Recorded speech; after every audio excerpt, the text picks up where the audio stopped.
नमस्कार बच्चों, hope so आप बहुत अच्छे तरीके से अपनी तैयारी कर रहे होंगे।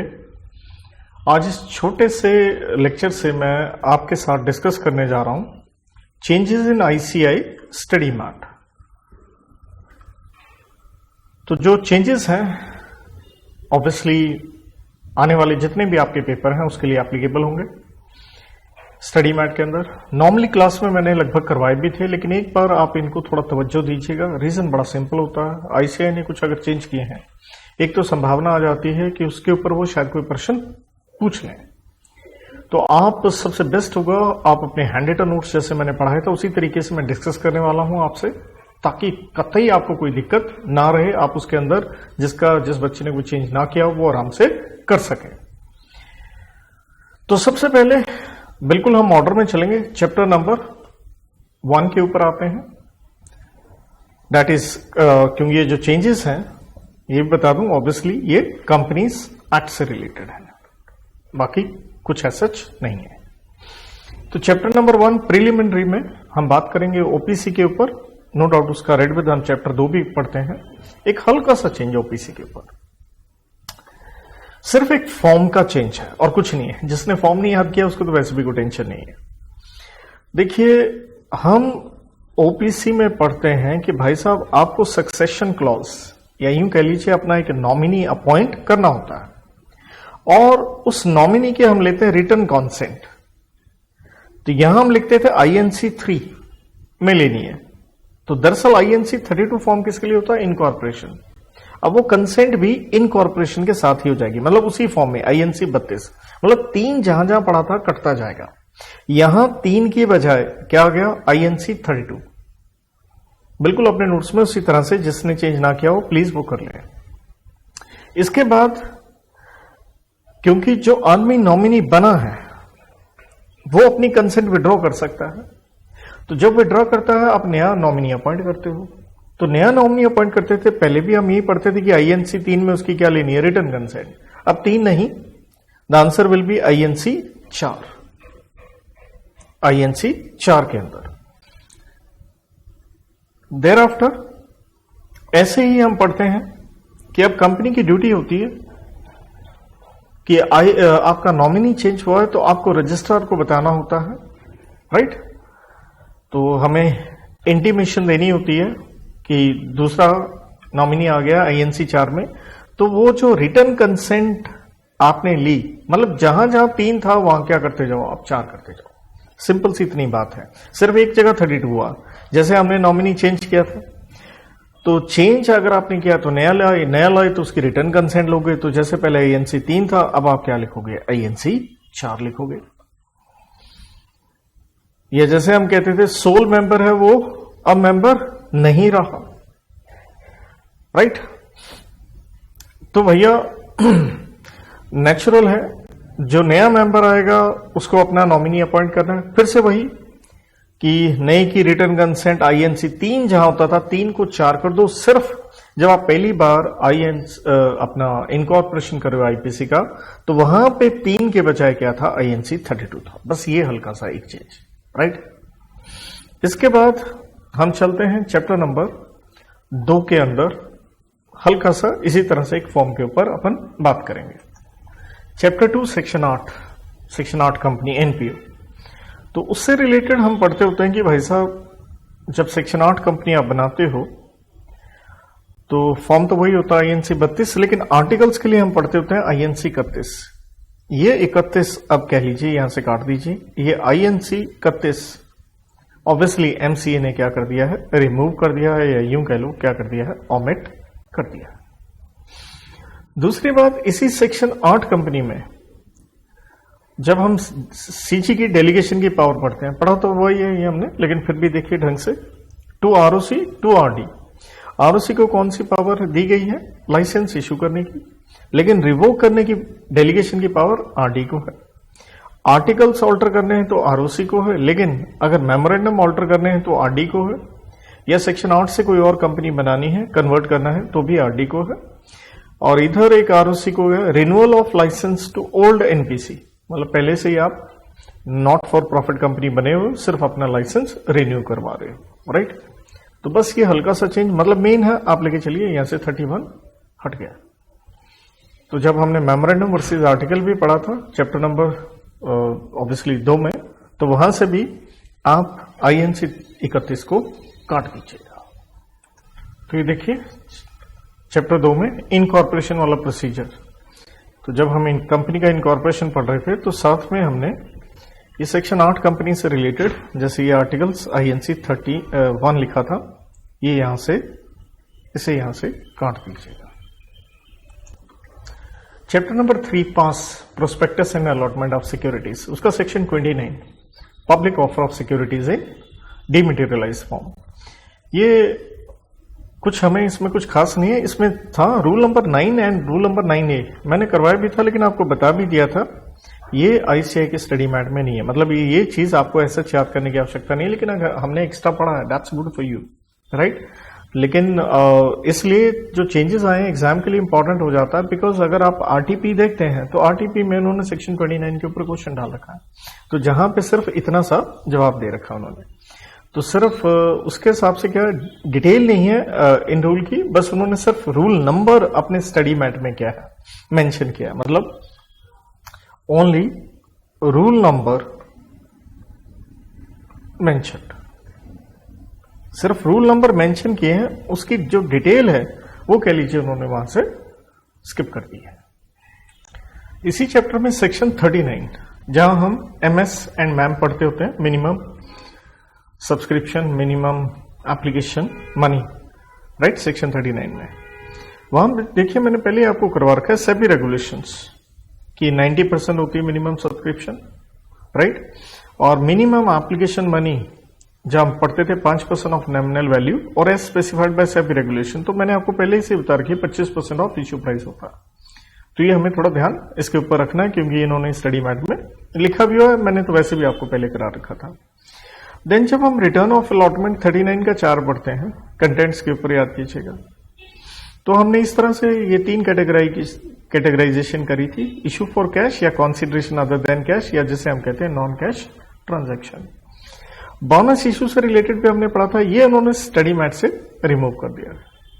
हाँ, एक चीज एक्स्ट्रा लिख दी है, प्रेफरेंशियल अगर इशू हुआ 62 का 1 का C, और उसमें कुछ खास नहीं है, बस यही मेन पॉइंट जो हम नॉन कैश ट्रांजैक्शन वाला पढ़ते हैं, रजिस्टर्ड वैल्यूअर की report on valuation, that is the point, यही मैंने यहां पे टिक किया। तो हल्का सा बस ये वर्ड आपको डालना है। Chapter number 4 share capital and debenture में, जहां मैंने आपको बहुत सारे सेक्शन, ये प्रिंटेड एक चार्ट करवाया था, तो उससे रिलेटेड मैंने चीज कराई भी हुई है, लेकिन ऑब्वियसली कि भैया छोड़ मत दीजिएगा, गलती मत कर लीजिएगा। एक तो यहां सेक्शन नंबर 49 में कॉल ऑन शेयर्स, राइट, तो हमने एक केस किया था Galloway versus Halle concert society, मतलब इस केस में क्या कहा गया, can't make call on some members unless a separate class of shares, कि कुछ मेंबर से आप कॉल के पैसे नहीं मंगवा सकते हैं, क्योंकि हमने कहा था अगर सेम क्लास ऑफ शेयर्स हैं वो क्या होना चाहिए, to be uniform and as per articles, right, तो आप इस तरह से नहीं मंगवा सकते, इस केस का एक ध्यान रखना है। दूसरी बात सेक्शन नंबर 50 में, अच्छा इसी 49 और सेक्शन नंबर 49 एंड 50 से रिलेटेड एक इंपॉर्टेंट और चीज थी, इन दोनों में जैसे अभी मैंने केस करवा दिया, लेकिन प्लीज रेफर कर लीजिएगा, एग्जाम्पल मेरी बुक में भी है, ऑब्वियसली आप स्टडी मैट से चाहें तो वहां पे भी लिख के मैंने यहां देर कर, so that you must have to. और दूसरी बात इसी कॉल इन एडवांस सेक्शन 50 में जैसे हमने यहां पढ़ते भी हैं रेगुलेशन नंबर 18 में कि इंटरेस्ट मैक्सिमम 12% होता है अनलेस अदरवाइज कंपनी में प्रोवाइडिंग जनरल मीटिंग, तो उन्होंने ये case CIT versus Manipal industries limited, जहां कहा गया मेंबर उसे चाहे घटा सकते हैं या बढ़ा सकते हैं, इसका ध्यान रखिएगा। देन सेक्शन 51 जब मैं आपको सारे क्वेश्चन करवा रहा था तब भी मैंने कहा था एक प्रिजम्पशन पे ICAI चलता है, उसको जरूर ध्यान रखिएगा। तो वो जैसे हम कहते हैं कि डिविडेंड दिया जाता है as per articles on paid up value of share, right, लेकिन नोट ये ध्यान रखना, if articles are silent dividend is presumed to be paid on face value, क्योंकि सारे क्वेश्चन आपने इसी तरह से एक कंपाइलर के क्वेश्चन करवाते समय मैंने कहा था, इस चीज का ध्यान रखिएगा। इसके बाद इसी चैप्टर में सेक्शन नंबर 57 में ऐसा कोई चेंज नहीं है, ये जहां हम कहते हैं punishment for impersonation of share holder. बस उन्होंने बस एक लाइन लिख दी अपने स्टडी मैट में कि ड्यू टू डीमेटेरियलाइजेशन, जिसके बाद भी हम करके आए section 29 read with rule 9 and 9A कि chances of forgery are almost what negligible. ये बात तो बिल्कुल सही भी है, राइट। तो हल्का सा एक लाइन लिखना हो, कोई प्रश्न बनाए तो आप लिख सकते हैं। सेक्शन 62 का 1 का B, जहां हम पढ़ के आते हैं ईसोप, जहां याद कीजिएगा हमने रेड विद रूल नंबर 12 पढ़ा था अनलिस्टेड कंपनी। तो मैंने क्लास में बताया था कि रूल 12 उन्होंने स्टडी मैट से हटा दिया, पढ़ाया जरूर था मैंने। तो रूल 12 नोट इन ICASM, just rule number mention किया उन्होंने, राइट। लेकिन हैंड रिटन से करते समय ध्यान रखिएगा, ये पहला पॉइंट जब हम कहते हैं SR चाहिए, लेकिन प्राइवेट कंपनी या IFSC में OR भी चल सकता है। ये जो पहला पॉइंट था, या मैंने लिख के भी दिया था, ये सेक्शन प्लस रूल में है, तो ये पॉइंट तो आपको वैसे भी याद करना होगा ही। मतलब बाकी क्योंकि ICA का कई बार बहुत बार हमने देखा रूल नहीं मेंशन किया, क्वेश्चन डाल भी देते हैं, इसलिए मैंने एक्स्ट्रा ही आपको कराया। लेकिन यहाँ पे जस्ट बता रहा हूँ कि ओके, कि आपको ज्यादा इस पे टेंशन लेने का जरूरत नहीं है। ऐसे ही 62 का 1 का C हम पढ़ते हैं प्रेफरेंशियल इशू बेसिस पे, तो वहां हम rule number 13, again rule number 13 not in ICI का स्टडी मैट। तो रूल नंबर 13 की जो हमने कंडीशंस पढ़ी थी वो आपको ऐसा याद करने की आवश्यकता नहीं है।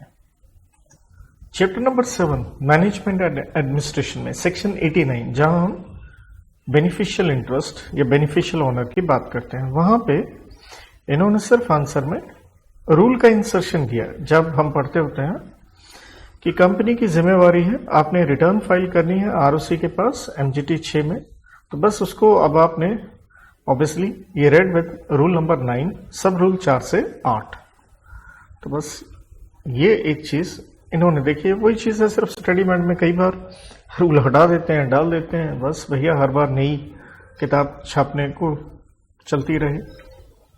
तो कहता है designation of responsibility to furnish information to ROC। इसका मतलब हो गया कंपनी को अपनी तरफ से एक आदमी अपॉइंट करना है, डेजिग्नेटेड पर्सन कह लीजिए, जिसकी जिम्मेवारी होगी ROC को ये डिक्लेरेशन देना। तो कहता है every company shall designate a responsible person for furnishing information of beneficial interest। तो एक व्यक्ति आपने चूज करना है, उसकी रिस्पॉन्सिबिलिटी होगी। अब कहता है कंपनी में 3 में से कोई भी एक लोग ले सकती है, CS इफ एनी, मतलब CS तभी होता है जब आप जानते हैं PUC 10 करोड़ का रिक्वायरमेंट। CS ही ना हो तो कोई और KMP ले लो, क्योंकि KMP की डेफिनेशन में जब 2 का 51 में पढ़ते हो आप, CS उसमें भी आता है, तो इसलिए अदर देन CS है तो CS, वरना कोई और KMP। और मान लीजिए अगर CS या KMP नहीं है तो हर डायरेक्टर जिम्मेवार होगा। लेकिन कहता है until a person is so designated, लेकिन जब तक आप इस व्यक्ति को रिस्पॉन्सिबिलिटी नहीं देते, following person shall be deemed as designated, जिम्मेवारी नहीं दी गई, हम इनको मान के चलेंगे। पहला देखो सेम वही आ गया CS इफ एनी। दूसरा क्या है, एवरी मैनेजिंग डायरेक्टर और मैनेजर, अगर कंपनी में CS ना हो, लेकिन अगर मान लो ना CS है, ना MD है, ना मैनेजर है, तो सेम पॉइंट आ गया एवरी डायरेक्टर। मतलब 2 पॉइंट तो आपके सीधे सीधे क्या आ रहे हैं, सेम ही आ रहे हैं। यहां क्या था, कोई भी KMP हो सकता है सिवाय CS के, और KMP की डेफिनेशन में आप MD और M पढ़ते हैं, तो वही आ गया। तो कोई याद रखने में कुछ ऐसा टफ तो कुछ है नहीं। तो कहता है every company shall inform the details of designated person in annual return. मतलब एनुअल रिटर्न में आपको उस आदमी का नाम लिख के देना पड़ेगा। एनुअल रिटर्न जहां हम सेक्शन 92 MGT 7 में पढ़ते हैं, तो उसके कंटेंट में एक पॉइंट बढ़ गया, तो रेड विद 92 भी आप इसे कह सकते हैं। और हो सकता है कल आप ये डेजिग्नेटेड पर्सन को बदल दें, if company changes the designated person. तो अगर कंपनी उस व्यक्ति को चेंज कर रही है तो आपको ROC को भी बताना होगा ई फॉर्म GNL 2 के अंदर, जो कि स्पेसिफाई किया गया है the companies registration office and fees rules 2014। मतलब सिंपल है, कंपनी की जिम्मेवारी है बेनिफिशियल इंटरेस्ट से रिलेटेड रिटर्न फाइल करना, तो आपको एक डेजिग्नेटेड पर्सन को रिस्पॉन्सिबिलिटी देनी होगी। CS है तो वो होगा, नहीं है तो कोई और KMP होगा, दोनों ही नहीं है तो डायरेक्टर होगा, और जब तक डेजिग्नेट नहीं किया गया है तो फिर से CS अगर है तो, और अगर CS नहीं है तो MD और M नहीं है तो एवरी डायरेक्टर। और आपको एनुअल रिटर्न में भी उस व्यक्ति के बारे में बताना होगा, और अगर इस डेजिग्नेटेड पर्सन से रिलेटेड कुछ बदलाव होता है तो ROC के पास GNL 2 की आप फाइलिंग करेंगे। इसी चैप्टर में मीटिंग से रिलेटेड जब हम जनरल मीटिंग की बात कर रहे थे और वोटिंग की भी बात कर रहे थे, तब भी हमने पढ़ा थे। बस ये ध्यान रखिएगा, कोई सी भी मीटिंग है, ए है या ई है, थ्रू वीडियो कॉन्फ्रेंसिंग या अदर ऑडियो विजुअल मीन से भी हो सकती है। ये परंपरा चालू हुई थी कहां से? कोविड से, और ये हर साल हम इसको क्या करते जा रहे हैं, कंटिन्यू करते जा रहे हैं। तो बस ये सर्कुलर एक नंबर आया कि 30 सितंबर तक इस तरह से ये भी अलाउड है। किया भी था, लेकिन थोड़ा सा ध्यान रख लीजिएगा। Chapter number 9 AOC accounts of companies. तो उसमें जब हम रिवीजन पढ़ते होते हैं अकाउंट्स की, जहां हम सेक्शन 131 में वॉलेंट्री पढ़ते हैं, जहां हम एनसीएलटी को देखिए एप्लीकेशन देनी होती है। बस एक ये फॉर्म नंबर एनसीएलटी का 1 कि वो जो एप्लीकेशन दी जाती है एनसीएलटी के 1 में, जहां हमने एनसीएलटी के ये रूल्स भी पढ़े थे। ऐसे ही सीएसआर से रिलेटेड भी देखिए हमने कर तो लिया था, फिर भी ध्यान रखिएगा 2 फॉर्म सीएसआर से रिलेटेड, सेक्शन 135। एक सीएसआर आप एक्टिविटी में आते हैं तो सीएसआर 1 नाम का form, registration of entities for undertaking CSR activities, और सीएसआर 2 में आपकी रिपोर्ट ऑन, जब हम सीएसआर की रिपोर्टिंग करते हैं, सीएसआर 2 नाम से फॉर्म, ये सीएसआर वाला अपना पेज, राइट। तो बहुत डिटेल में हमने किया भी था एक एक चीज पढ़ के, लेकिन ये 2 फॉर्म क्योंकि इन्होंने पहले स्टडी मेट में नहीं लिखे हुए थे, लेकिन मैंने डिस्कस आपसे किए थे। Chapter number 10 audit and auditors, आखिरी सेक्शन 148, जहां हम कॉस्ट ऑडिट के ऊपर पढ़ते हैं। तो वहां से इन्होंने सिर्फ स्टडी मेट में से कुछ कंटेंट हटा दिया है रूल्स वाला। तो हमने पूरा डिटेल भी किया था, तब भी मैंने बताया था, बस ये ध्यान रखिएगा। एक तो देखिए कॉस्ट रिकॉर्ड की हमने बात की थी, तो ये सारा एज इट इज सेम है। जब हम ऑडिट की बात करते हैं तो ये सारी की सारी जो लिमिट्स हमने पढ़ी थी, ये सारा this all content they have removed. बस इन्होंने सिंपल लिख दिया audit of cost records for companies having net worth और turnover as may be prescribed, कि ऑडिट करवाना पड़ेगा कॉस्ट रिकॉर्ड्स का फॉर कंपनीज हैविंग नेटवर्थ और turnover as may be prescribed. और इधर भी आप सारा ये वाला हिस्सा देखिए, ये वाला, ये जितना हमने पढ़ा था ये वाला इन्होंने स्टडी मेट में नहीं डाला है, राइट। तो उससे रिलेटेड आपको प्रेशर लेने की जरूरत नहीं है। अगर हमने पढ़ा भी है तो कुछ ना कुछ एक्स्ट्रा किया है, there is nothing wrong about it. So on this note ये बाइंड अप करता हूं मैं आज का ये content. Wish you all the best for your exam. God bless. Thank you.